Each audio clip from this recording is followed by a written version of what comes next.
G'day there guys, it's the return of the King Trousers, welcome him back. It's your main man Markee here too, and welcome back to another episode of r/AmITheA. Now I know you love this cute little dog in my introductions, so if you do love him and you want him to stick around, I want you to smack that like button, subscribe if you haven't already, sit back, relax, and get ready for some more r/AmITheA content. Let's go. Posted by user Indy Quinn. Titled, Am I the a-hole for asking my partner's sister to leave our baby shower? Okay, due to the pandemic, my pregnancy has been a very lonely and challenging experience so far. It was also unplanned, but not unwelcome. It just happened sooner than we expected, so I didn't expect us to be in this position currently. Anyway, so I, female 23, and my partner, male 24, felt like if one normal thing should still happen, it's a baby shower, just with a very limited attendance, restricted to family only, and situated outside of his family home, since the garden is big enough. I was looking forward to this because it meant seeing people and being able to be excited over my pregnancy after being down for a while over the state of the world and how we're going to manage it all. Anyway, my partner's sister and I have never gotten along all that well. She's a bit withdrawn, she has quite a few issues she's working through in her own life, and she lacks confidence. And I think she's always resented me for being so accepted in the family and treated like a second daughter. But that last part is only a suspicion I have. To the main point.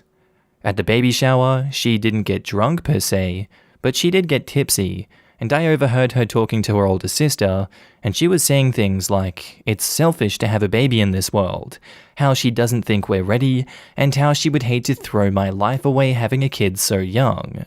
Now, she didn't mean for me to hear this, but I got very upset at her attitude.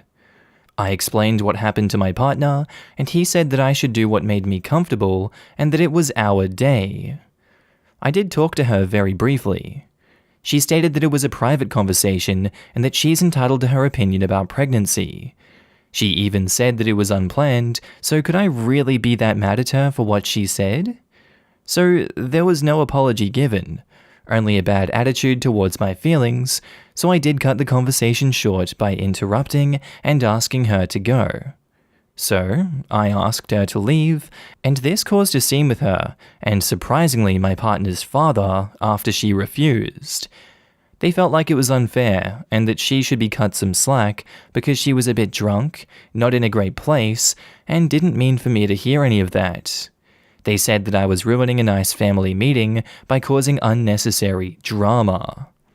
My partner is completely on my side, but I worry that they're right by saying I overreacted and deliberately created tension within our family. This whole situation has really upset me. Considering the times we're living in, family is everything. Am I the a-hole? OP has offered the following explanation for why they think they might be the a-hole. I might be the a-hole for overreacting to her own personal opinions that she didn't mean for me to hear, and created unnecessary drama by asking her to leave during a nice family event. I've created tension and made my partner's sister feel incredibly unwelcome. A bit unpopular when you said you did talk to her very briefly. She said that it was a private conversation, and she is in fact entitled to her opinions about pregnancy. I don't agree with her where she said that it was unplanned, so could I really be mad at her for what she said? Yes. Yes, you can be mad at her. Just because you are entitled to your opinions about it doesn't mean you're entitled to not have a reaction from that opinion. That's just weird doublethink right there. It's just like, there are rules for thee, but not for me. At the end of the day, though, she's not done something entirely egregious. She hasn't attacked you, she hasn't verbally assaulted you to your face. This is just some gossip behind the scenes that you weren't supposed to hear. Somehow you did hear it. I don't think there's anything wrong with gossiping. For some reason, over the last hundreds of years, society has been like, gossiping is the worst form of evil that exists. If you're a gossiper, you deserve to be burned like a witch at the stake. Like, no, gossiping is fine, just don't let the people you're gossiping about hear this. Especially when you're at their baby shower, that's a huge slip up. And what gets beaten in the comments here is that OP is at the family house. OP says that family is everything, yet they're trying to force their sister out of the family house. That's another double think here. If family is everything, shouldn't you be able to just weather the storm? I get that what she said is acceptable, but you're kind of going against your values that you've put in this post here. And I kind of do agree that you're ruining a nice family meeting by causing unnecessary drama. You pushed it too far by trying to force her out of the house. So she shouldn't have done what she did, but your reaction was too explosive to this situation. And that makes me believe that you're partly to blame in this situation. So I'm giving this everyone sucks here. If your reaction was to just take her out back, sort this mano a mano, and not drag the rest of the family into it, I don't think you would have been an a-hole in this situation. Now, in the comments, here Fishy Fishy 4444 says, if you really mean your statement that family is everything, then you're a bit of an a-hole. She shouldn't have said what she said, and I totally understand why after you were upset. But since it was sort of a family thing in the family home, and you feel that family is everything, maybe kicking her out was a little too much. It would have been better to have a conversation with her after. Everyone sucks here, kind of. It won't make your relationship with her better, which is also her own fault, mostly. I agree. OP needs more restraint in these types of family altercations if she wants to maintain the family is everything. And yeah, I was also surprised that OP is surprised by the fact that the father didn't want to kick out his own daughter of the family home. Lady Athena 1987 says, you're the a-hole. You can't choose to kick people out of others' homes, especially not their own parents' home. You also shouldn't listen in on other people's conversations unless you're prepared to hear things you don't like. Was there a better place for that conversation? Yeah. But we all know that an unplanned pregnancy gets talked about constantly, even at the baby shower. You both need to learn how to move forward with each other. Yeah. Their brother knocked up some girl. I've been in this position, and nobody thought that it was a good idea, but time passes. OP might not be around for the long haul, but the kids will be. I'm amused about the talk about this being her day, when it's a shower for the baby, which is their brother's too. Yeah, I imagine OP will be a peach when and if they get to the wedding stage. And yeesh, at best everyone sucks here, but I'm leaning more towards you're the a-hole. Maybe I'm just feeling spicy, but you are very young, and you are having a baby in the middle of a global pandemic that is actually getting worse in most of the world. I don't think you're actually that offended by your sister-in-law. And to be clear, she made a time and place flub. But that her opinion isn't wrong. Your post reads like you're trying to push down those feelings and have an everything is wonderful veneer. I think you'd feel better overall if you looked those feelings square in the eye and grew a thicker skin. Otherwise, I suspect we'll see you back here in a few months when whatever next milestone or celebration doesn't meet your expectations. This is how I felt about the baby boom that has resulted because of the pandemic. Boredom is not an excuse to have kids, but I know well to keep that to myself because people tend to think you're an a-hole if you have any opinions about another person's reproductive habits. I normally tend to agree to that, just not in a damn pandemic. Seriously though, OP's sister-in-law isn't wrong. OP comes off as very, she's just jealous of me. OP does need thicker skin, and to realize that when it comes to making another human, and probably the worst time in modern history to do so, you're gonna hear some crap about your decision-making skills. And Gay Kid Keyblader comes in and says, studies say that there was no baby boom, and in fact there were like 250k less children born this year though.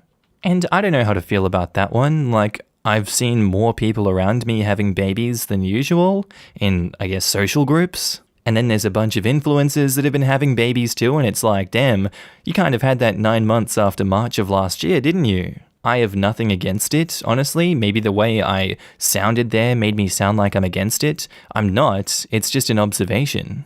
Anyway, that's enough from me. I'll move on to the next post. And our next one is by user TrainingFeeling9626, titled, Am I the a-hole for changing the locks after my mother walked in on me and my partner? Info: I am a woman. Just realized I left that out. Also, my partner and I are engaged, not married yet. So I moved into my place a couple years ago. Mum lives about 10 minutes away walking, and I lived alone at the time. So I gave her a key, and that way if I ever lost my key, I could just go to her place and grab it. And if there was ever an emergency, she could help me. My partner of 3 years moved in with me about a year ago. He wanted to move in sooner, but had some stuff to sort out. I asked Mum for her key so I could give it to him, but she just kept forgetting, so I made a copy of mine. Mum has kept her key, and though she swears she doesn't use it, I'll get home occasionally, maybe once a month, to find something is different, and Mum admits to causing it. My partner and I also have a baby, a 6-month-old, and while I'm able to be at home with the baby right now, if my partner is ever out and I need to go out, Mum having a key means I can ask her to come over and enable her to leave the flat and take the baby outside. Edit: some people have questioned this phrasing, so I just want to clarify. I don't leave my 6-month-old home alone. My partner has to physically go into work, and while I'm on leave, there are still times I have to leave the house and can't take my son. In those instances, I ask my mum to come over, wait until she gets here, and then I go out with my key. If while I'm out, Mum wants to take my son for a walk, then she uses her key to get in and out. I don't leave him alone at any point. Anyway, it was my birthday a few days ago, and Mum decided to let herself in. Her plan appears to have been to enter the bedroom and wake me up with a surprise, that being her presence in my flat and a card. Unfortunately, she got the surprise, catching me and my partner while we were busy. Mum left the room, but let's just say it ruined the mood, and her joking after to break the tension did not work as she hoped. Obviously, everyone is embarrassed about this, and on the basis of me not wanting this to happen again, I asked for her key back, saying next time she wants to come over, she can call or text to say that she wants to come by, and I will let her in. She refused to give the key back, calling me short-sighted, selfish, and ungrateful, and said that I'm prioritizing my relationship with my partner over my relationship with her. Which, yeah? I said she's acting like a jealous ex, and it's creepy. She needs to calm down and leave the key. She then took the key and stormed out, so I asked my partner to change the main lock. Mum tried to get in yesterday to talk to me and make up after our arguments, but when her key wouldn't work, she called me an ass for shutting her out and not having a conversation with her, saying me going straight to changing the lock made her feel like I didn't trust her, and not talking to her made her feel like an unruly child. Am I the a-hole? OP has offered the following explanation for why they think they might be the a-hole. I should have waited until we had the actual conversation in full and given her a chance to walk her position back, rather than go straight to literally shutting her out of my home. I've really upset her and made her feel like a child. Honestly, that's actually really woke. Like a really nice introspection you've got there. I didn't immediately go to that thought. I guess I'm a bit jaded by all of the Am I the A-hole and Just No Mother-in-Law stories that I've read, and I'm like straight up, yep, she broke your privacy, it's uncool, it's great to roll your boundaries back and just be about you and your partner. I would be more on the side of everyone sucks here if this had been the first instance of her screwing around with the key situation. But since she's consistently entered your house and consistently said, oh, I've lost your key, you're going to just have to, continue ignoring it. I don't know where I put it. That really just isn't an acceptable series of events by your mother. And she really is acting like a creepy ex now that she's losing that privilege with you changing the locks. I can't blame you for not trusting her. Yeah, she feels like you didn't trust her and not talking to her made her feel like an unruly child. Well, you did talk to her about it, and she was acting like an unruly child. So that made you lose trust in her. It's crazy how she can put the dots together on this one and figure that out. Congratulations, Mum. You've earned the right to have the locks in my house changed so I can keep you out because I don't trust you and because you're being a child. Great, good stuff right there. Very cool. Just weird manipulative behavior by this woman all around, and keep her out if you don't want her in your house. I don't blame you. Not the a-hole. Now in the comments, Kirsten says, not the a-hole. You did not go straight to changing the locks. You first asked her, on that occasion and on previous ones, for the key back, and she made it plain that she was not going to either return it to you or respect your privacy going forward. If she feels like an unruly child, that may just be because she's acting like one. And if she feels you do not trust her, that goes hand in hand with the fact that she's not been trustworthy. You are not obliged to soothe her out of her peak over experiencing consequences. Not the a-hole. It's like she doubled down by returning to apologize and just tried to let herself in instead of knocking. Honestly, super creepy. OP called it with the acting like a jealous ex observation.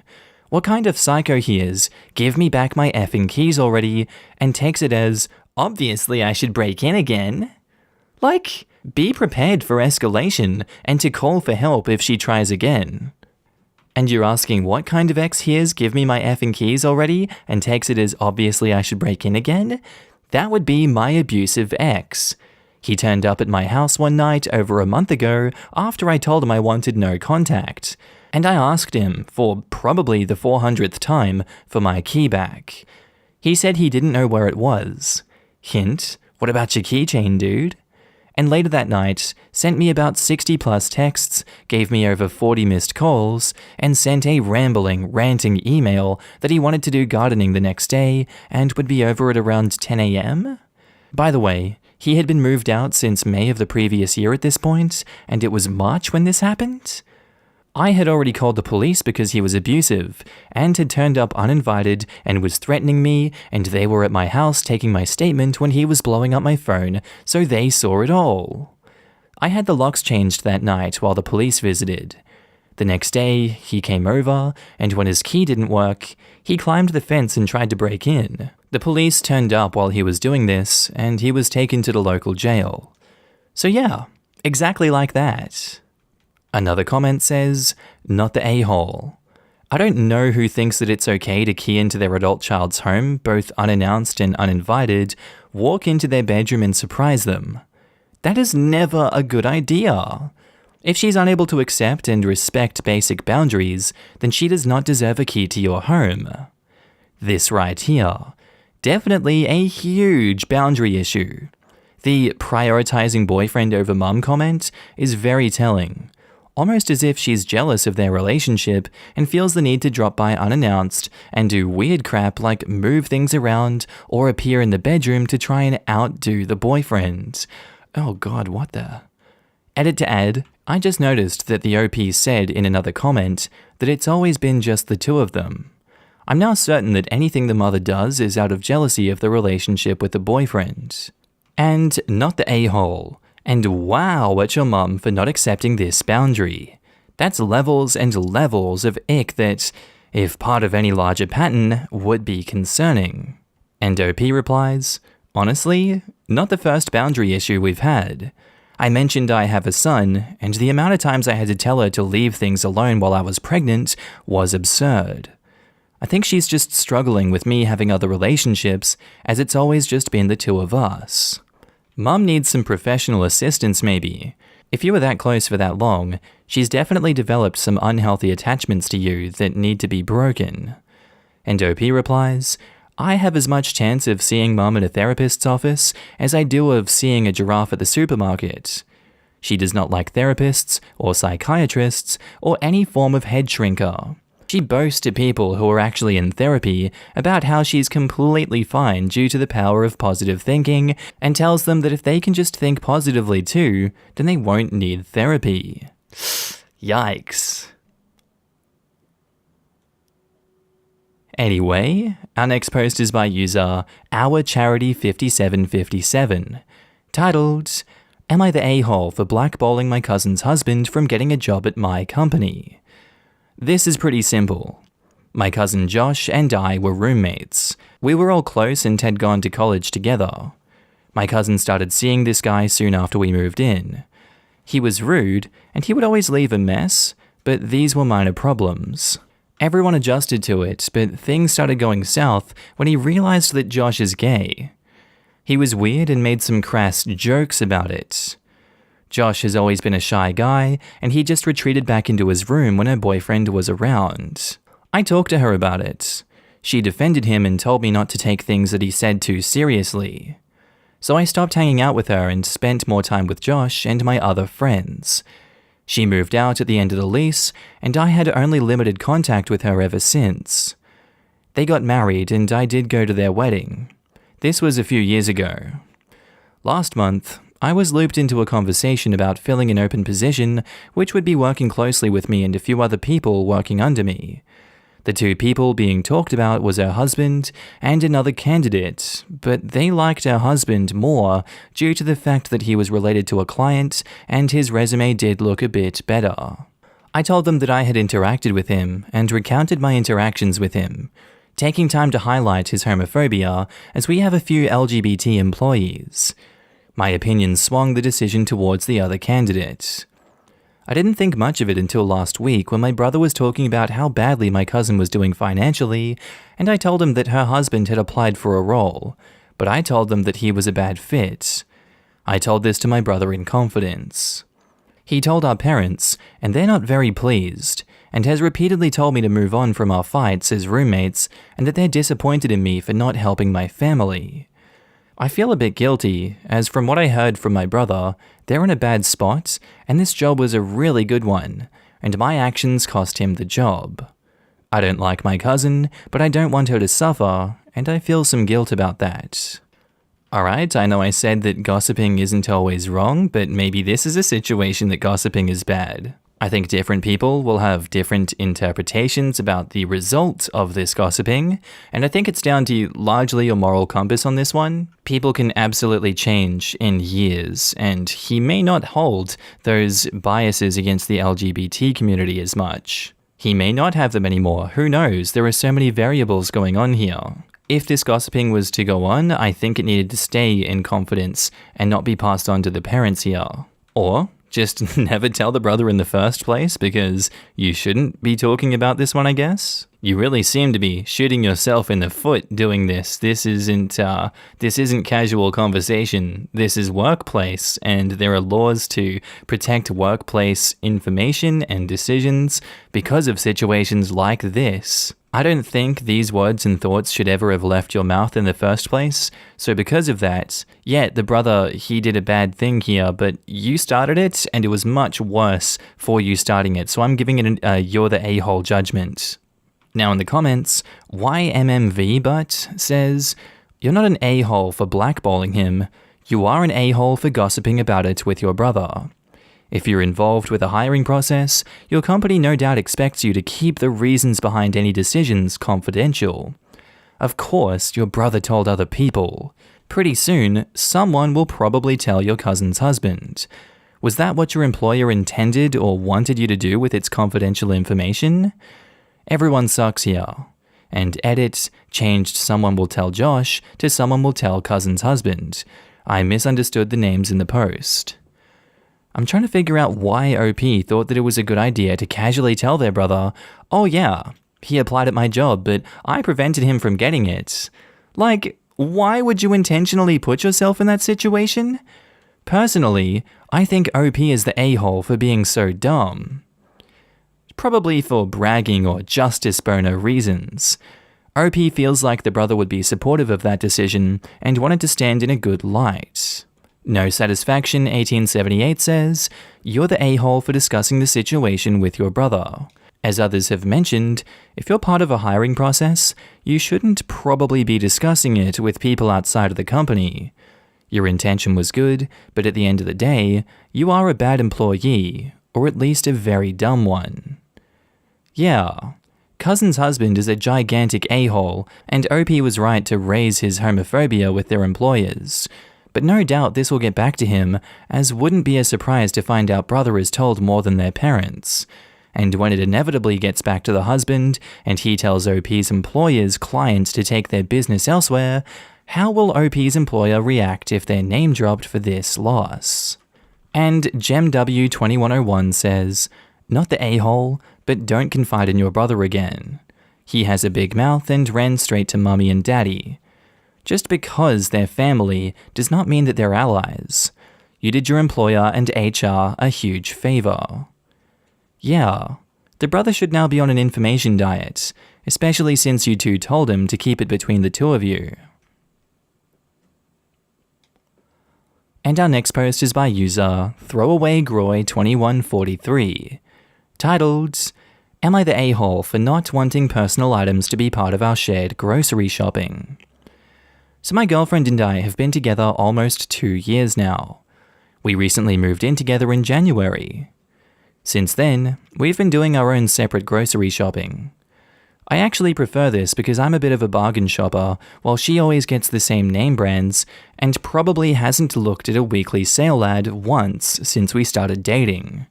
We currently have separate finances. Anyway, she was really insistent on waiting to start shopping together, planning more meals together, etc., etc.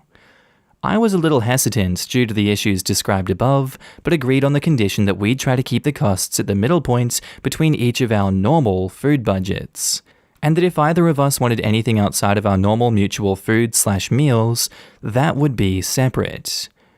That was working pretty well for the first 2 trips to the grocery store. On the third, however, as we were walking down the aisle, she mentioned she needed to run to grab tampons and threw a box in the cart. I asked her if she was getting those separate from our groceries, and she kinda got quiet and said, I guess? Mind you, on the last trip, I bought my own shampoo separately, which she had no issue with, so I didn't get what the issue was now. On the car ride home, she didn't say a word to me. I could tell she was upset. When we got home, I asked her what was wrong, and she laid into me about how I could have just split the box of tampons with her. She said it was only $7 you'd have to pay, as the box was $14, and mentioning how she has to pay it all the time. I mentioned that we had discussed that anything outside of mutual grocery items would be separate from the beginning. How she hadn't said anything when I checked out separately with a $4 stick of deodorant or $6 bottle of shampoo, so why is a $14 box of tampons different? I also mentioned I have my own monthly medical expenses that she doesn't contribute towards. Specifically, a heart medication that costs nearly $100 a month. Additionally, she gets really expensive shampoos and face products. I had no idea that I was signing up to buy half of those. Since then, we've somewhat made up, but she's brought it up a couple of times and called me cheap. I'm starting to feel hurt that she keeps bringing it up because I don't think I was in the wrong. Am I the a-hole? I'd say you're not really making an effort to meet her halfway like you said you would. I feel like that was just an excuse to get her to go shopping with you.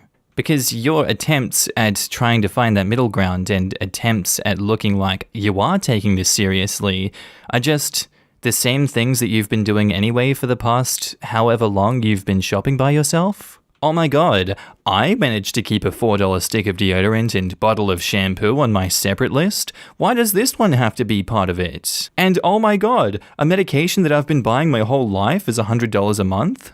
I don't see why you didn't combine the shampoo and deodorant into the split budget. That would be finding a middle ground. Then it would be fine for her to have her tampons in there too. Your medical expenses have nothing to do with shared expenses here. You're letting your mindset get the best of you, and this isn't healthy for the future of your relationship. If this is one of the first obstacles you have to come together on and, find a middle ground, you're not really doing a good job of it, are you? And you're not choosing to find easy ways to come to grips with this. You're choosing to make this hard. So I really feel like you're being the a-hole and you're the one with the problem in this situation. Now in the comments, Das Timber says, so if she routinely buys tampons as part of the grocery run and you agreed to split the grocery stuff, then it's not really out of the bounds of normal stuff. and you kind of agreed to it. So you're the a-hole here. I have a larger concern here though, about your future plans. After 2 years, you guys are still nickel and diming each other on groceries? Are you going to commingle your finances as you stay together or decide to get married? I know that this is a 4-paragraph single incident on a site about assholes, but you guys are a household now. That means splitting household costs. I agree with this completely. If I imagine this scenario from the girlfriend's point of view, it sounds like she's testing out becoming more of a household with you. She's pushing to start putting expenses together to see what the compatibility is like, and you're pushing back on tampons. She was quiet in the car because she was contemplating the relationship, not the interaction at the grocery store. They have a weird setup, but she needs to communicate if she's testing things out.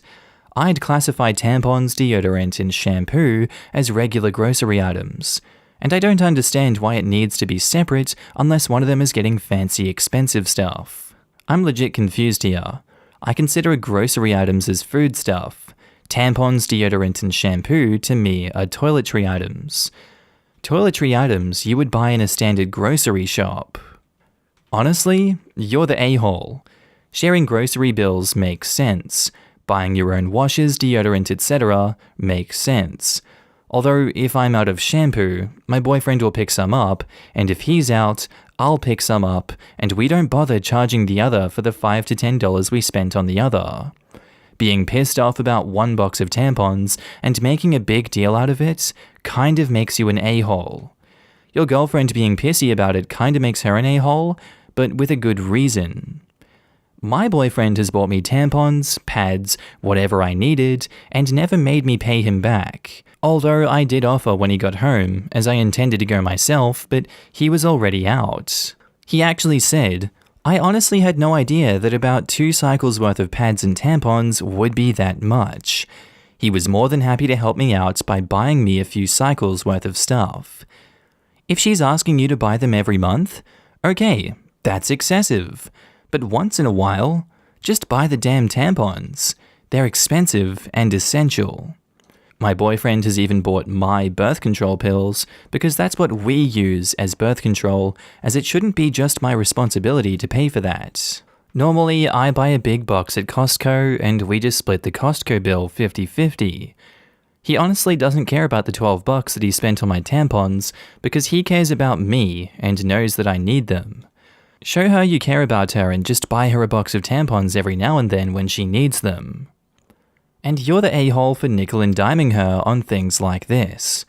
Typically in a relationship, it all averages out in the end. You buy some things for her, she buys some things for you. This is how you care for each other. If one of you of course, is the more thrifty shopper, maybe you pick up the bulk of routine groceries and split that bill with her, leaving her to run and get any other stuff. My partner and I will each spend $100 on groceries where he buys staples and I get the fancy cheese I like and the craft beers that he wants. It works for us this way as a partnership. Alright guys, that's the end of the video. Friendly reminder that I'm now posting daily on my second channel, Markee 2.